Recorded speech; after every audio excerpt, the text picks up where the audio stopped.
Look, you got the mug. I got to step up my game with my wood. I got all the merch. I love it. I love it. I saw you with the hat during your son's graduation. Yep. I love it.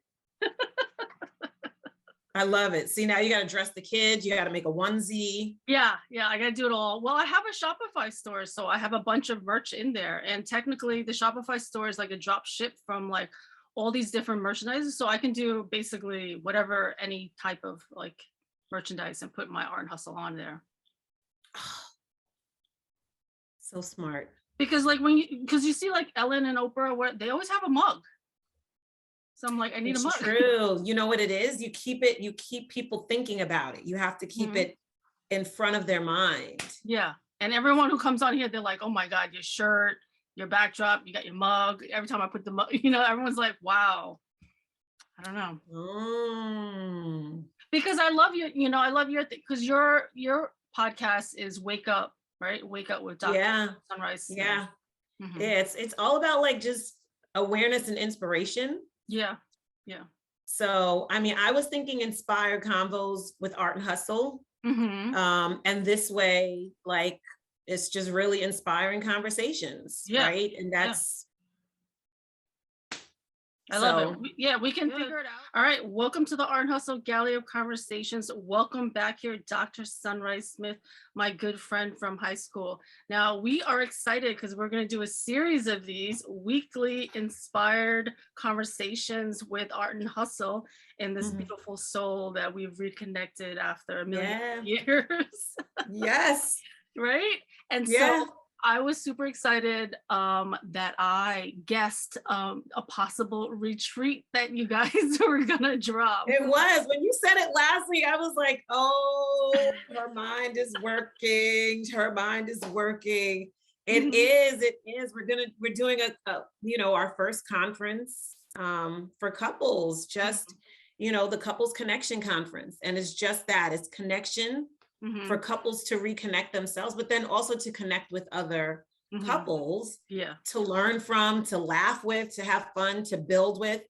So many times my husband and I were talking to couples, and we'll be like doing a session with one couple, and then another week we'll do another session with another couple, and maybe the husbands or the boyfriends have something in common. And my husband and I, we look at each other, we were like, yo, if we got those two cats together, they would have a great business idea.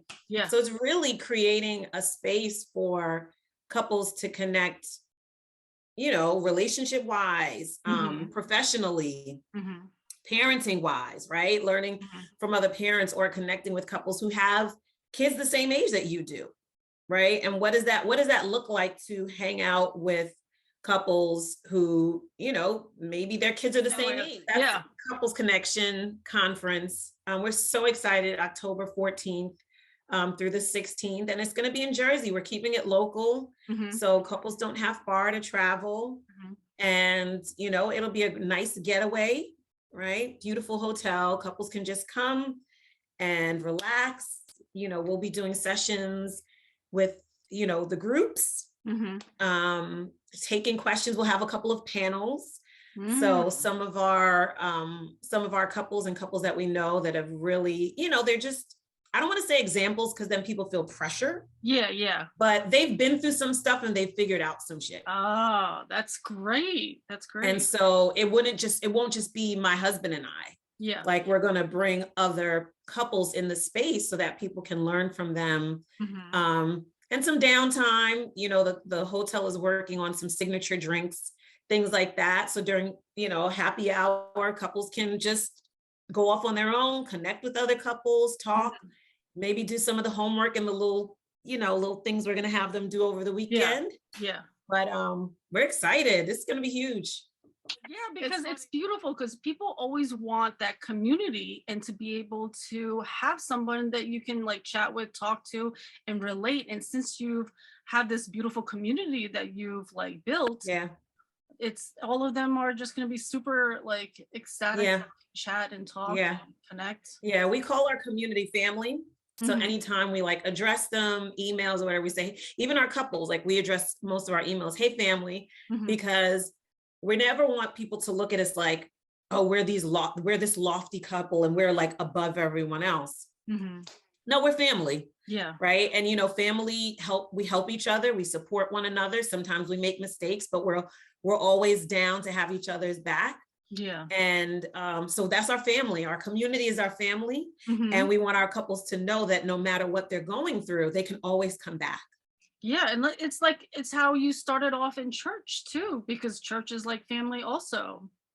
Oh, yeah. Oh, yeah. Listen, and that's, it's so funny. Before we were on the call, I was thinking to myself, this is so crazy how our conversations go, but I was really thinking to myself, how wonderful it is, right, for us to be having these conversations, mm-hmm. right? And so much in common, but yet so different, mm-hmm. right? And I was thinking to myself, man, like, what do we want people to get from mm-hmm. these conversations, particularly from these inspiring conversations that you and I have, right?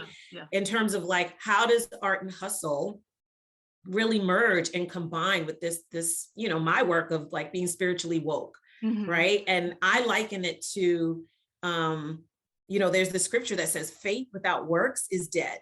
Mm-hmm. And so you say church, and it just sparked my feeling that so many people stray away from church mm-hmm. because of like just the stuff that's been propagated for centuries mm-hmm. that has absolutely nothing to do with relationship with a higher power. Mm-hmm. And this opportunity that you and I have to really talk about like art and hustle, right? It's this idea of like, this is what you do. You make it through life. You make life beautiful, even when you're hustling. Yeah. And to me, it's the art of living. That's inspiration, right? That's to me is being spiritually woke, an awareness of like, life is an art and we're all hustling through it. Exactly. It's hard, it's messy, and this is going to be a beautiful, inspiring space, a safe space for people to just have conversations about everything. Yeah. Oh, yeah. Oh, yeah. And this piece that it's like, we can all coexist in the same space, mm-hmm. And it not be a better than, a less than. Yes. But like it's both is needed for everything. Both of them are needed. which is exactly goes back to our first conversation, because we hadn't spoken for close to 30 years, and we didn't realize how much of our journey was similar, and like we had so many similarities. And for us not speaking for such a long period of time, we just instantly just came into this like space of like beautiful conversation just flowed. There was just like back and forth, mm-hmm. And every time we come on these podcasts, like there's no lull of like conversation and things that we can talk about, and everything's just a safe space to just chat. Yeah, I think part of that too for us, just where we are in our lives, is just a space of authenticity. Mm-hmm. I just don't have the bandwidth. I don't have the space nor the time to be inauthentic in my life, right? We've spent like the first 20, for some people that might be watching us, they're still living an inauthentic life. Yeah. But there's so much freedom. Remember we talked about freedom? There's so much freedom in the authenticity of you being your true self, mm-hmm. right? Of you being what feels comfortable and right for you, and not what feels right for the rest of the world. Yeah, and then letting go of secrets that hold us back from being authentic. Oh, right. Woo! Right. Yeah. We struck that one like 4 or 5 times already.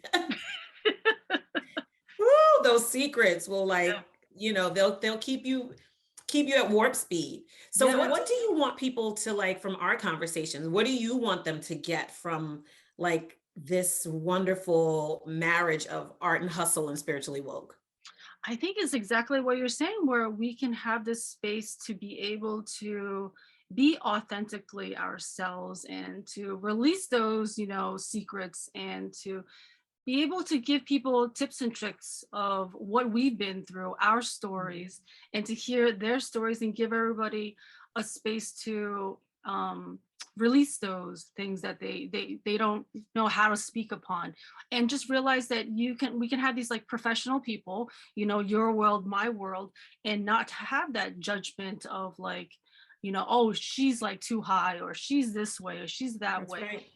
Like we're all the same, we're all going through something, and just to be able to speak about it and give out tips and tricks to people on how to live like a better life, and how to have like better communication, tips that you have for people, from the relationships to living in the present moments, and just to be open and have a space to talk about everything, because it's all about the art of living, where I realized it's not just about art and hustle, it's about the people, it's about community, it's about us, it's about everybody. Yeah. I love, every time you say that, it just resonates with me, right? The art of living. And it's hard. And It's messy, it's hard. There's a lot of yeah. shit. There's a bunch of luggages that smell, that Well, and you know what it is too? It's such a beautiful analogy, right? The art of living. And this, this week, for Father's Day, I took Kyle and the kids to go see the Basquiat exhibit. Have you gone?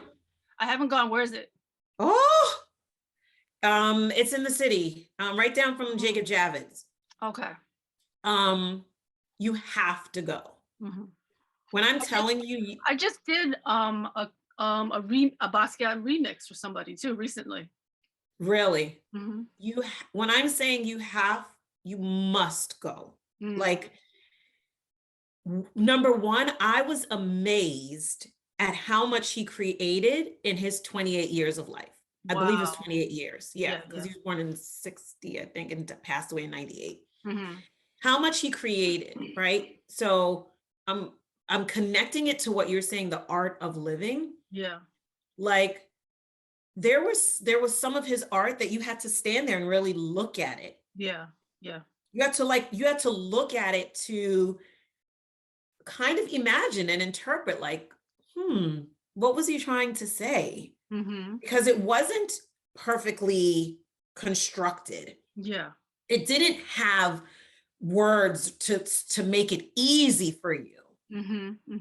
It required you to be present. Yeah. Right. It required you to like stop the chatter in your brain, and like hone in and pay attention and feel. Yeah. A lot of his work, for me, I felt so much like, they have this part, I don't want to go into, I messed it up for you, but they have this part of the exhibit where it's like they replicate some of the spaces where he worked. Oh, wow. So you could probably feel and in the spaces, I believe, were some of his original like items, things that belonged to him. Oh, wow. And you go and there's a sense of like, this is what life is like. It doesn't have perfect lines. The colors aren't filled in exactly. I'm reminded of when you said that you wanted to, was it your sister? Or was it the crayon story? I have this crayon. It was a crayon story. Crayon story. Yeah. It reminded me of that, where it was like, the beauty was actually in the broken crayons. The beauty was in the mess. The beauty was in the stroke of the brush that went off of the canvas and not staying on. Yes. And, it's funny because now that I'm thinking about it, that was our conversations, right? Like I had to be present, which is what I help people do. Get present in the moment. What does it mean to be spiritually aware? Like just, and then the art of living, right? That there was this here, I had to be present to really experience what life was. Yeah. For him. And life doesn't have to be perfect. No. And it's hard for us because we come from, like, I come from this world where, you have to make it, you have to hit all the goals, you have to. Oh yeah, well, we both do, immigrant family, absolutely, right? Yeah, that's like you have to succeed, you got to be perfect child, be a good girl, listen to your parents, all of it. And it's like, it's all encompassing. It's too much. That right there, I think we should, in the future, let's write that down. Yeah. We have to do a conversation around the immigrant experience. Oh, that's huge. Or like, for us particularly, I would say like we're we're like on the cusp of Gen X and millennials. We're like younger Gen Xers. Yeah. What that experience was like living in both of, because I feel like we're torn. Like when I We look are. at both of us, Yes. we were torn between the part of Gen X that was like, you hustle, you do it right, you don't get it wrong. Your parents worked this hard to get you what you had to get. And then there's that kind of like millennial side that's pulling, that's like, no, you should explore the things that interest you, the life that you want for yourself. Yeah. And that's hard because like that was like my free spirited artistic side that wanted to do all those things, but like I couldn't. I contained myself into this box of like, no, I have to succeed. I have to, the American dream, I have to figure it out. I have to get a good career. I got to make lots of money. I have to do all of these things. Mm-hmm. And I was having a conversation with Schiavo, and I don't think he fully understood the immigrant family, because he was always like, be free, just do whatever makes you happy and this and that. And so I had to re-explain to him, like, coming from an immigrant family, like, happiness is not part of the equation. You know what I mean? Like, it's make money. Yeah. Honor your family. Mm-hmm. Like, those are your, like, keep everything in your family. And the immigrant family of color, because let's recognize there is a difference. Huge.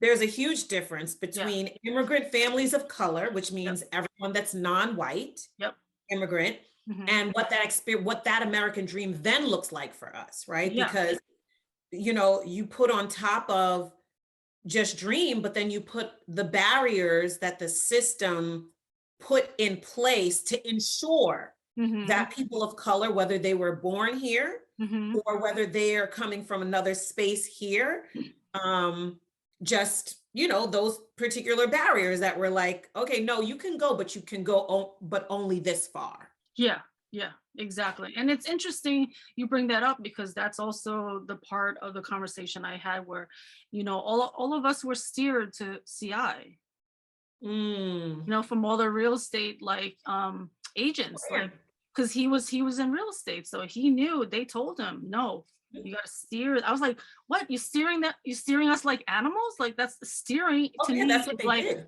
A herd of cows, like steering animals. And they wanted us all to be in the same space, right?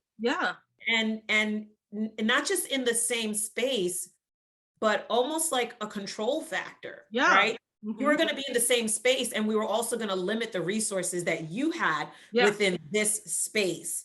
So it's funny because I can't even remember the article. I read it maybe 4 or 5 years ago, and I probably talked about this on one of our other podcasts. It was still way into the 70s and 80s. There were still Long Island towns that had laws on the books. That if you sold your house to a Black person, you could get in trouble. Really? Way into the 80s. Yes. Yeah. And I'm gonna go and see if I can find it. It was an article actually about Mitt Romney's father, who at the time, do I want to say he was the housing? Maybe he worked in whatever president at the time, he worked under the housing administration. And he was the one that uncovered it and was like trying to expose it. But there were towns in Long Island way into the 70s and 80s that, whether they were practicing it or not, they had those laws on the books. Because Schiavo worked at 2 real estate companies, and they both tell him, for no reason at all, do not put these colored people in certain areas. And if they do, they're going to come and burn my, place down. And to me, like, that's how my conversations expanded, because originally it was just like, oh, I want to be in the space of art, blah blah blah. But then, like, talking to him more, I'm like, no, like, now it's like a bigger thing of like, I want to give voices to all the people in CI, all the children who were steered to CI, what happened to them, and all the giants that came about, from, you got your doctorate, another person could be like a speaker for this, another person's like successful in like construction. There's so many people of those children who are hugely successful to me. And I love hearing their stories. Yeah, well, you know what it is too. Which is why our conversations are just so beautiful. I think they're layered and textured in the sense, and I said it before, we have so much in common, yet still so different. Mhm. And like my awareness of just what you bring to Mhm. the world um, is what has you having these conversations with people, right? Mhm. That awareness that like, look at all of these diverse experiences under these circumstances that we weren't even aware of Yeah, yeah. at the And like time. it's yeah, and then it's interesting because like you know how like before when we first spoke, like you were kind of like hesitant of like your childhood and CI Oh and yeah. like, some of those bad memories, right? Oh yeah. And me, I'm like, listen, let's go in it. Let's dive deep. Yeah, let's let's not shy away from them. yeah, like let's bring it up. Like how was CI for you and how your experience was? And you're like, no, it was hard for me. Like, you know, and Yeah. yeah, yeah. It was, and it was, and I think that's part of my journey with being so spiritually woke. It's that I no longer, and you helped me with that in our conversation too, because I was still holding CI like very like, Yeah. Yeah, I can see um, from the first, like, from our first podcast when you came on, you're like, I don't know. I don't know how this conversation's gonna go. I don't and know how. I didn't want to jack anything up, right? I didn't want to Yeah, like come and like throw these bombs of crap. And you were having all these wonderful conversations about this town or a community, and it wasn't necessarily about the people. It was the structures within the town yeah, but that, like, I'm completely okay with like, however your experience is, this is yeah. your experience, and I value and grateful for you speaking of however it was. Oh yeah. You Oh know? yeah. It was definitely interesting, but it has shaped my awareness around being spiritually woke because I no longer despise the experience. Yeah, yeah, I recognize that there's a voice and a conversation and a way that I can speak to certain things hmm, because of those experiences, right? yeah, That be yeah, the right. So even when I try to tell people, I don't know where they fall anymore. They might still be in the top 10, but it's for me, it's so hard to believe that Suffolk County hmm, was or is, I can't remember, so I don't want to say anything out of turn, was hmm. in the top 10 of most segregated and racist counties in the country. Oh, really? Right. Probably, right? Right. But you think of it, you think, oh, New York, right? You think, oh, New York, Yeah, right? How yeah, could that be? yeah, But then you learn, right, of, oh wow, like to your point, Schiavo kind of like shed some light on things yeah. Huge. that were so apparent because he was in the middle of it, Mhm. but we were only experiencing it, right? We weren't Yeah. aware of what we were experiencing, but we were experiencing it. Yeah, and I love that when I speak to him about this, like to me, I joke about it. He's like, so like I'm a white, male and this, and I really, you're white? So like we joke, but I love that, he's a white, let's put it what it is. He's a white male who's, Yeah. very liberal in his views, he has his opinions about everything, and he's not shy to speak about it. And I love Yeah. that. So I can put light to it and be able to, Mhm. show it to people. But like it's interesting when we talk about like being an immigrant family and then being segregated, really we're segregated to being in CI. And Mhm. so, and then you had this like juxtaposition where my parents had a restaurant in Ronkonkoma. Now Yeah. that's all white. So now I'm in the school with all mixed, but then I work at the parents' restaurant where it's all white. And I was wondering, I'm like, Mm. I would drive by their school for like a delivery and stuff, and I look at their school, I'm like, wow, their school's really nice. Yeah. Like, how come this school is so big? And I see their uniforms, and I'm like, wow, yeah, nice uniforms. I'm like, and then my brother, he actually he went to East Islip. Mm. Go Yeah. there, and Yeah. that's all white, right? So I go Mhm. there, and I'm like, wow, there's a difference of like where the money's going. But I never really realized it as I get older, and I was just like, this is crazy. Oh This is yeah. really crazy. Like, why is that area all white? And how come ours is all mixed? And Mm. now if you go back to CI, it's all Spanish. Yeah. Yeah.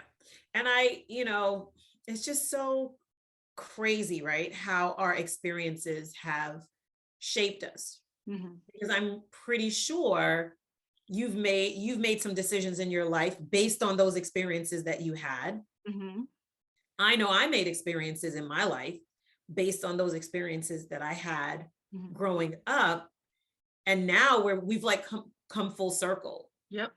To here in this moment, to be able to be aware of like, look at all of these connected dots that brought us here. So we can't totally despise those totally not dots, because they were lessons. disconnected. They were lessons. Yeah, they were lessons. Disconnected by themselves, but when you flip them all together, they're the chain link that has both of us seated here. Yeah, and which is beautiful, because like I totally appreciate all of those lessons, because it's made me the person I am. Even all the shit and the hardships and everything else from my childhood. I was listening to something today, another podcast with I wrote it down. I think it's like Lewis Howes and Alex something. And he was trying to look at his past and his relationship with his father, and then he was like trying to realize like it's like basically like, what are the lessons, what are the gifts can I see and get from all of those hardships that I went through? Who am I from it? You know, how am I, instead of like saying, oh, that was bad, this is, you know, that was horrible. Well, what did I get out of it? And who can I be from it? Yeah. You know, and those are those lessons that I will be able to tell by telling my abuse and mental abuse and all of it. Who am I from it? Yeah. And really, I'm a beautiful, empathetic, compassionate person I am today because of all of those hardships and because of all the beautiful mix of people that I was around. Yeah. And, you know, so I'm able to sit where I am. It's so funny, because you say, you know, when you were describing going to, you know, East Islip or looking at Ronkonkoma School and then looking at our high school, ironically enough, having worked in education for X number of years, I would pick Central Islip High School for many of the kids that live in underserved or underrepresented, underserved communities, right? So it's so funny, even the lens, right? So as much as there were these things about Central Islip that we could like be, you know, we can kind of point to, when I compare it to like my cousin, because the majority of my family, you know, we're from Brooklyn. So they all were in Brooklyn, went to high school in Brooklyn. They would come out to where we lived and they're like, this, y'all living the good life. Y'all are the Cosbys, right? That's what everybody called my parents growing up, right? Everybody said that, you know, you guys are the Cosbys. Little did they know we weren't necessarily having a Cosby experience. But I mean, in terms of my father being a professional, yes. But I'm in terms of like home life. The freedom that we had, that, you know, the Cosbys had to be their full Black selves in Brooklyn. Wasn't necessarily what we were experiencing. But the comparison, right? Central Islip gave us a good education. Yes. Compared to probably other young women who came from immigrant families that maybe lived in Brooklyn or Queens or Staten Island or other places. It would like, you're like, okay, it's all a dot. And like, it's so true, because like, school was my savior. School was my escape. So thank God for school. Thank God for the teachers that was there. And thank God for art. Thank God for art. Art saved me. And that was my voice. Art was my voice. And thank God there were some people who saw my talents and nurtured it and supported it. And even to the space of like, someone made me the editor of the yearbook, which I never went for. Like, someone suggested me. And I was like, wow, really? Like, someone suggested me to be the yearbook editor, co-yearbook editor in junior year. So that really shaped also for me to be a person to be able to speak up and like, oh, I can lead this. And he was like, so when I became a senior, he's like, okay, you can just be the editor. And I was like, no, but I can't do this by myself. I need somebody else. He's like, no, Linda, you can do this yourself now. I was like, wow. So like, I appreciate all of those teachers who believed in me, because at that point, I'm still in my I don't know what you call it, depression, and I don't see anything. Like, I'm just in survival mode of just getting through and doing the best I can. But they saw that best in me and was like, no, you can do it. Yeah. I think for me, that was like the music department because I was really into, for me, it was music. Mhm. And it's funny, I'm just laughing because my husband, he grew up in a town here in New Jersey, urban community here in New Jersey. Mhm. And he laughs at me, right? I'm in my mind, I'm just still thinking about what you said about West Islip and Ronkonkoma, because to my Yeah. husband, he's like, girl, you grew up in the suburbs. He's like, Oh. you had a music department. He said, you had an athletic department. He's like, we didn't have those things at my school, right? It was Oh, no? no, but that's the thing in education, Mhm. a lot of urban schools, they're funding, like they don't have those great programs, Oh, yeah, right? that's true because the ones you have to pay for. I'm like, wait, I was trying to think of when I was in junior high. I'm like, I joined volleyball. There were other sports. There was a whole bunch of Oh, sports, listen, there were right? tons of sports. Yeah. Yes, I was on the track team. So she's like, no, there's no sports besides track. Right. So if we bring this whole conversation full circle, right? The art of hustles, art and hustle, spiritually woke, the art of living. Mhm. To me, it sounds like what we're both finding from these conversations is gratitude, Yeah. right? Because for me, it's gratitude. It's a reminder to be grateful that even though I had some traumatic experiences growing up in Central Islip, Mhm. and I watched my family members have traumatic experiences, Mhm. I still wouldn't be who I am today, right? Yeah. I Yeah. still, because the opportunities that I did have, Mhm. whether I had the same amount of opportunities that East Islip, West Islip, Ronkonkoma had, Mhm. I had more opportunities than some of my peers and my friends that Yeah. I went to school, that I ended up going to college with, who were from Brooklyn, Queens, Mhm. Philly, Mhm. DC, other major cities from Yeah. around the country. Yeah. Um, and so this for me, the conversation, what you did for me in the first conversation was you gave me the freedom to Mhm. acknowledge what that experience was, Mhm. but I also was able to acknowledge it and have gratitude for it. Yeah. So yeah, that's beautiful. I gave you a space to open up and then just see it, right? That's Yeah. that's that's funny, like, which is what you say, like that's how I have come to where I am today because as I do these podcasts and edit them, then I see it, Mm. right? Oh yeah. It's beautiful. Yeah. And you see, it is Beautiful. because you're seeing, if I get all technical and stuff about my spiritually woke stuff, you're Oh, I seeing, love it. Give me all your technical words.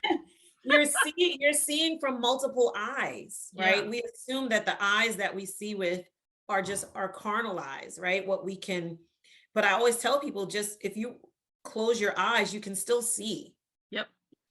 right? You might not be able to see what's in front of you, but Hmm. if you were to close your eyes and visualize what the room looked like, you could see aspects of the room and your eyes would be closed. Yep.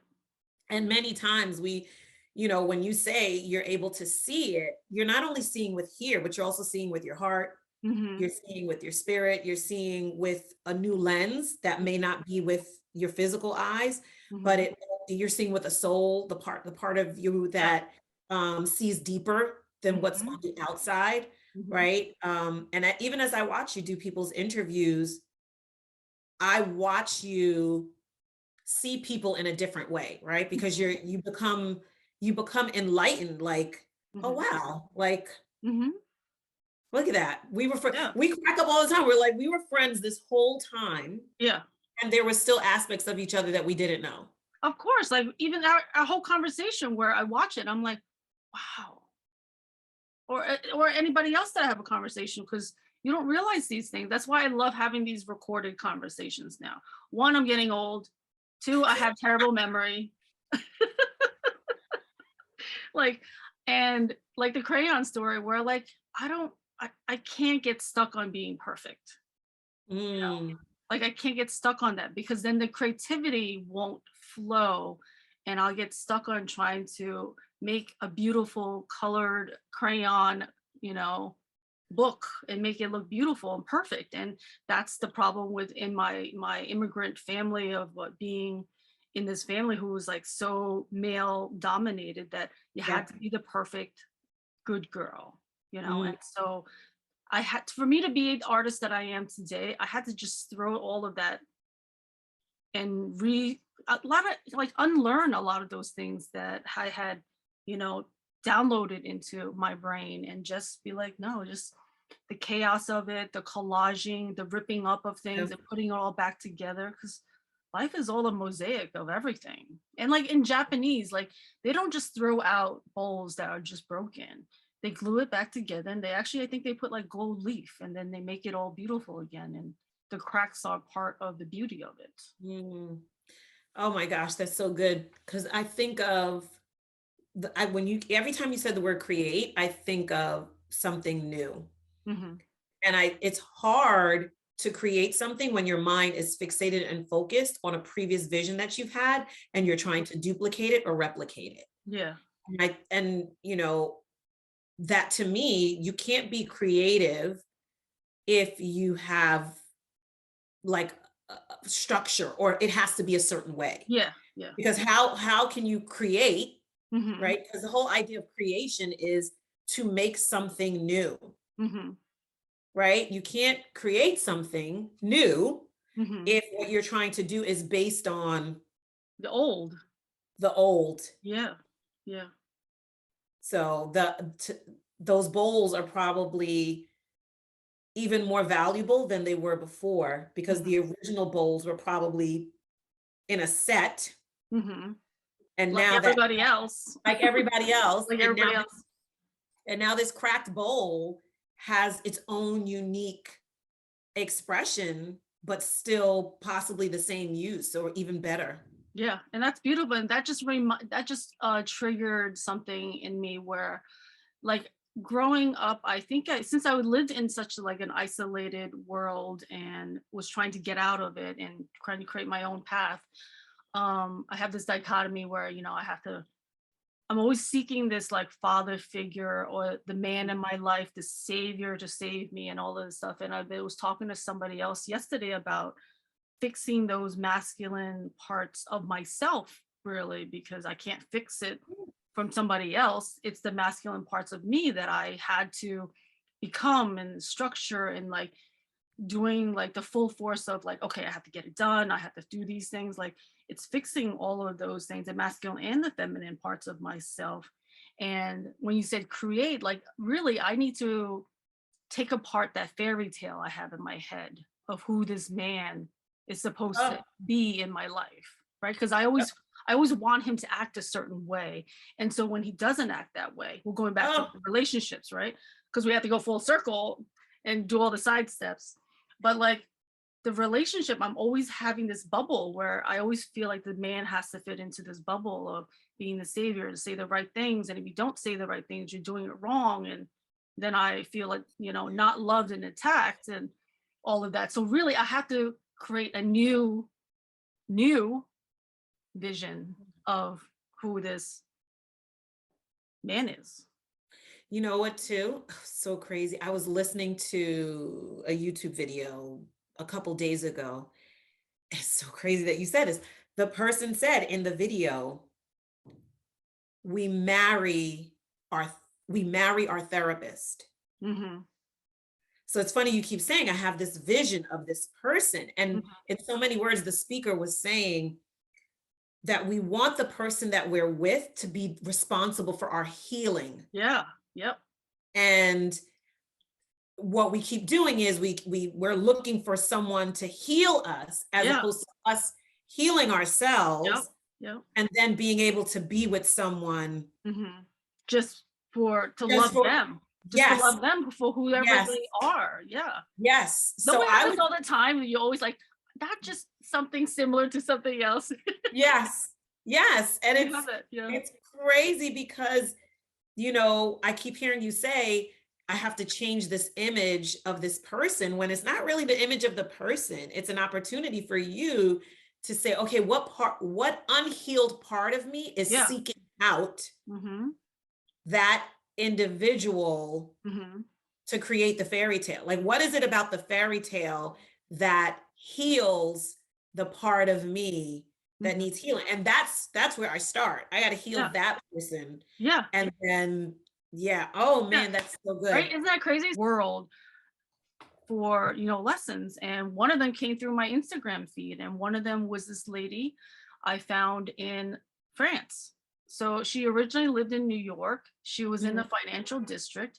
I think she's like French, Russian, and she married her husband, eventually moved to, France.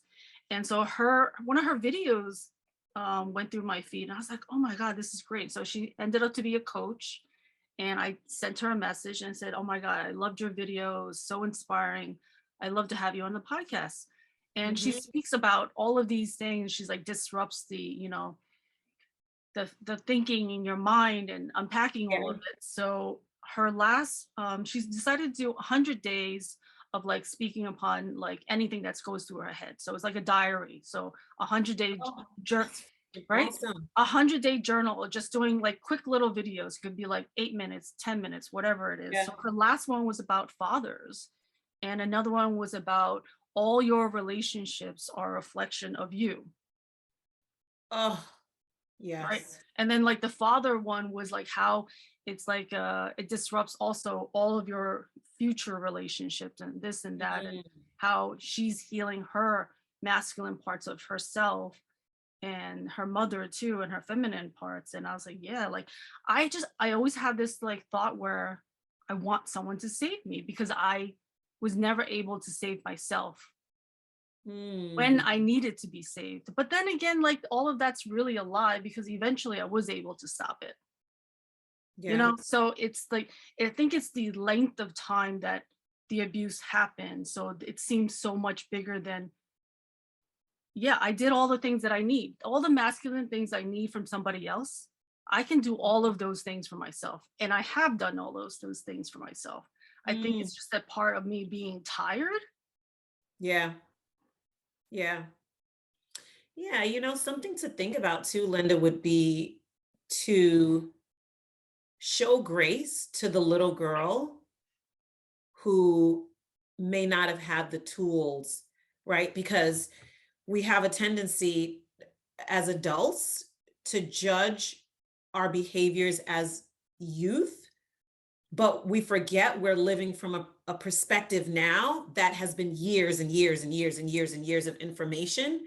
And we treat the child in us as if that child should have known. That was, and I think we talked about this last week, that's how I freed myself from what happened to me with the orthodontist. Like I acknowledged at 14 and 15, I didn't know then what I know now. Yeah. So I can't hold 14, 15, 16-year-old Sunrise responsible for that. And part of that was very freeing, because I was in judgment. You know what I'm saying? Like we're in judgment of ourselves now as adults, but really we're in judgment of ourselves during that period of time. That's true. That's very true. Like, because if I want this masculine image to save me, to protect me, it's really going back to that little girl who didn't get it. Yeah. Yeah. Yeah. It's not like the older version of me that didn't get it. It's the younger version of me that didn't get it. Because the older one was able to figure out, okay, how can I stop this? How can I, this can't keep going on. Like whatever, like that I was able to stop. But it's that little girl. She wants to be protected. She wants to be saved. Yeah. Yeah. And being able to tell her like she doesn't have to be responsible for that anymore is how we like start to heal. It doesn't mean that the healing, because it's a journey, like it's forever, ever, right? Because it'll always creep up. Remember we said that last week, it'll always creep up when you least expect it. Yeah, it's always going to creep up. And it's like the boogeyman. It's the boogeyman. You're like, yeah, and then like I'll watch something and I'll just start crying, or I'll talk about it and just start crying, and you're like, okay, can I stop this? Like I'm tired. Like I'm tired of crying every single time, but obviously her voice has not been fully heard, or she's not been fully understood, right? If she was fully understood, then I would stop crying about it. I don't think so. No? Yeah, I don't think so. I think the sensitivity for that part of ourselves will always be there. It's just, is the crying out of like agony or pain, or is the crying just out of sheer empathy? think it's empathy. Yeah, then that's to me, that's like, I don't ever want that type of crying to go away. And I Mhm. know you may be in a different space, so I don't want to assume that. Yeah. But for me, I know for me, there are things that I can't watch on television, or, concepts, or when people talk about things, and it's not that I don't, it's not that I don't want to, it's just, I know Mhm. I feel a sense of just hurt for people Yeah. Yeah. because of like what happened. Yeah. And so that for me, the crying is more of like always staying connected to that sensitive part of myself Mhm. that was hurt, Mhm.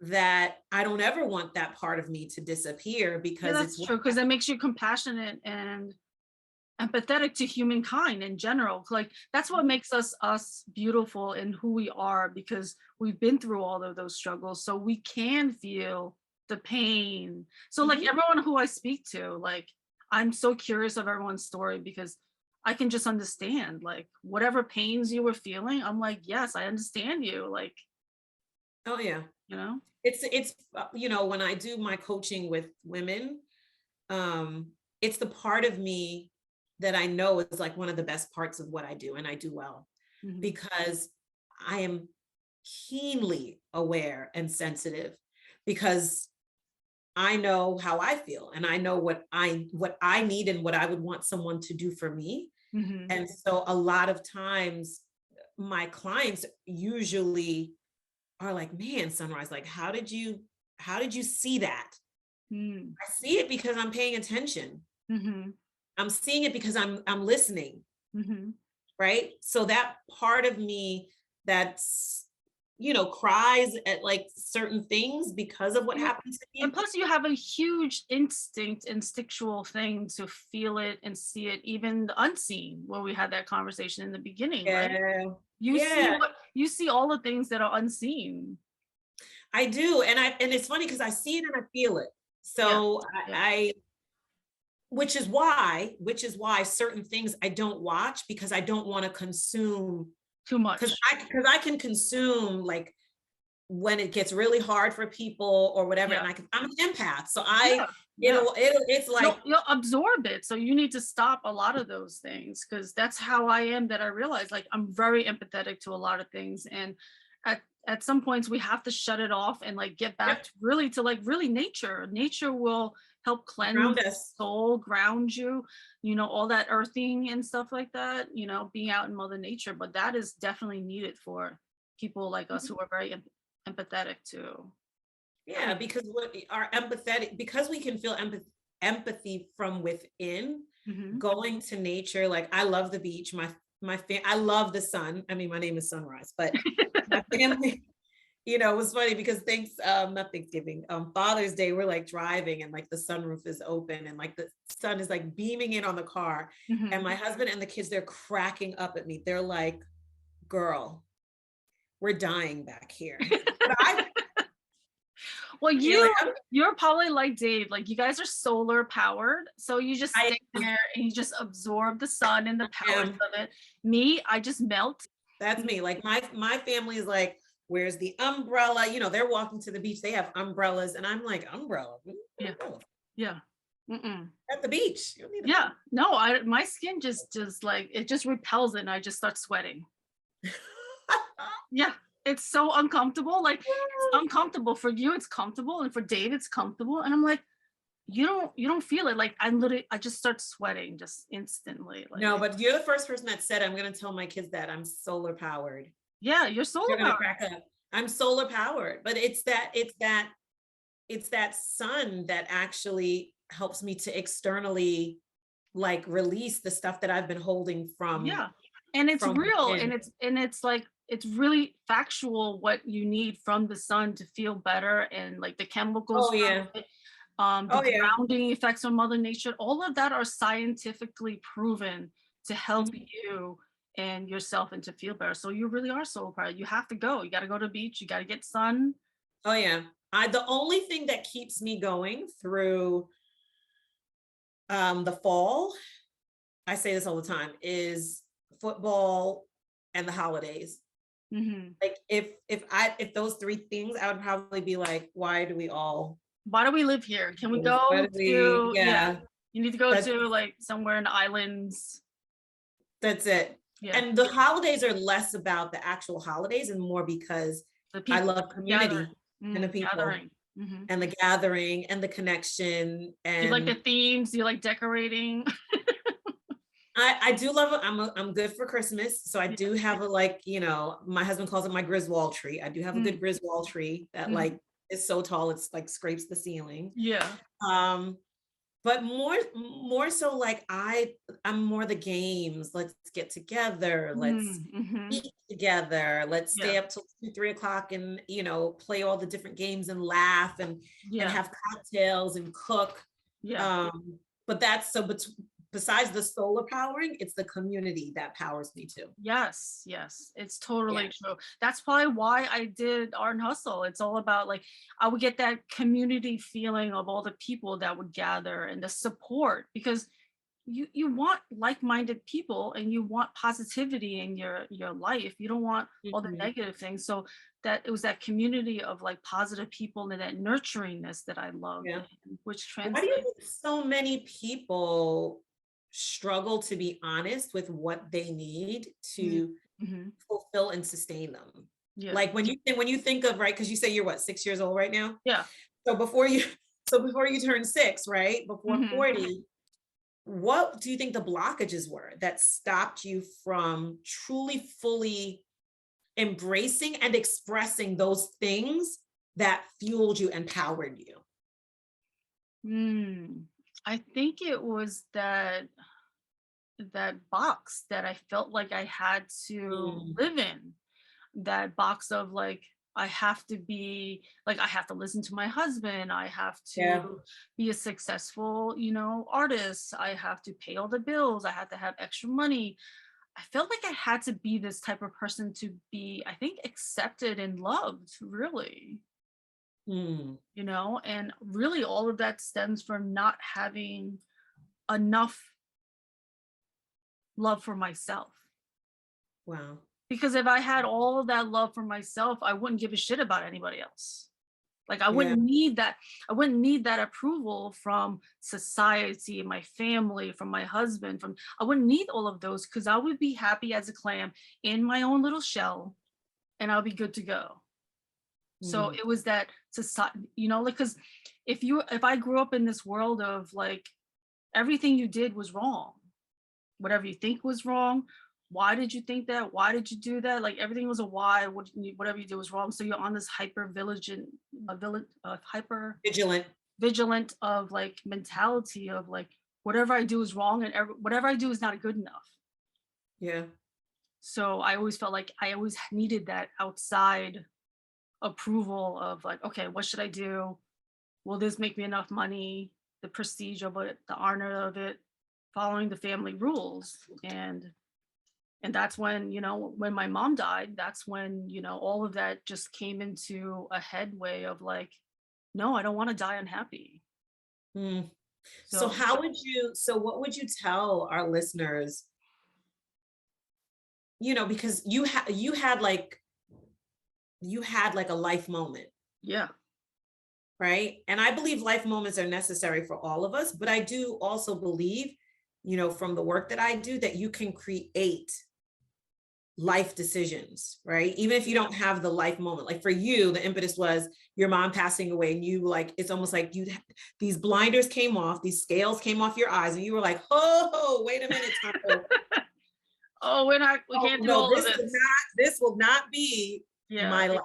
Yeah. But what if for like a listener who doesn't have necessarily a life moment right now, what would you recommend that they do to kind of jolt themselves out of that box? Yeah, because like when I was in that box for such a long period of time, it was really hard for me to get out of it, because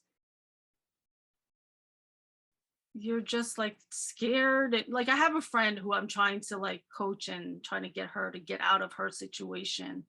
And so we have daily texts, daily conversations of like, okay, what's your next step? Like, what do you need to do to prepare yourself to be able to get a divorce, to be on your own. So like for me, I prepared myself. Like there are certain things I needed to do to get myself ready to jump and be able to, so like certain things I needed to do, like I needed a car.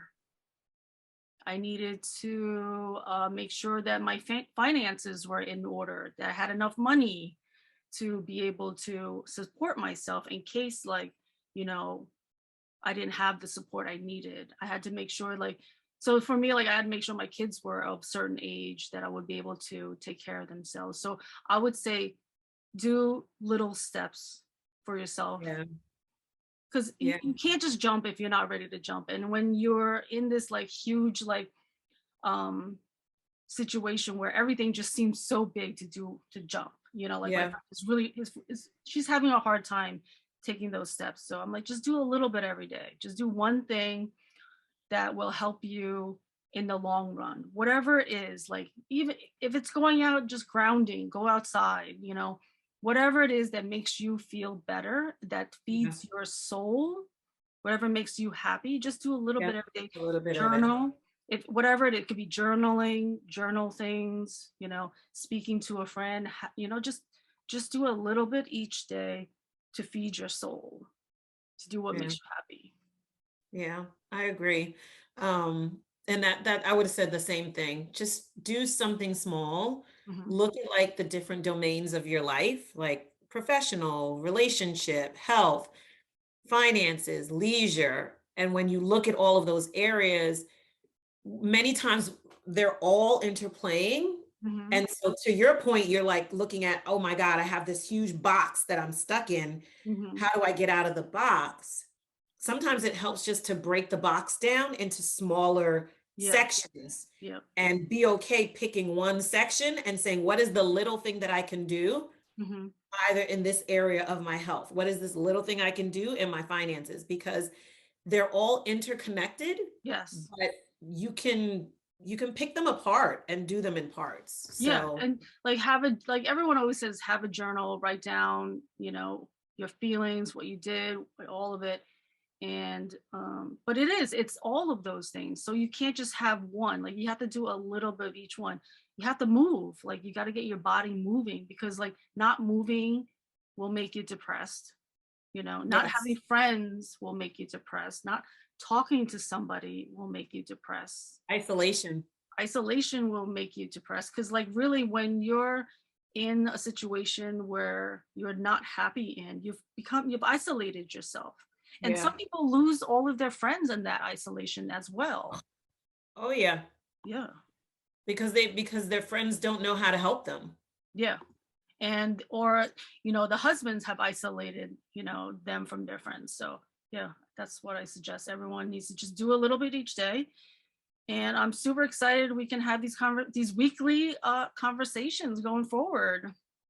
I'm very excited. I think we're gonna have some great conversations. And I would say any of our listeners, if they have topics that they want us to kind of tackle and discuss, you know, they could leave it in the comment section. We can do a questions and answers day, right? Yes, I would love that, to hear what people are curious about, given what we've talked about. And just, I think we're gonna have fun. We are. What a great way to start the summer. I love it. So thank you very much. And everyone who's listening, don't forget to click subscribe, like, comment, because that will help us. So thank you very much. Until next week, stay woke, right? Stay woke. Deuces, good people. Yes.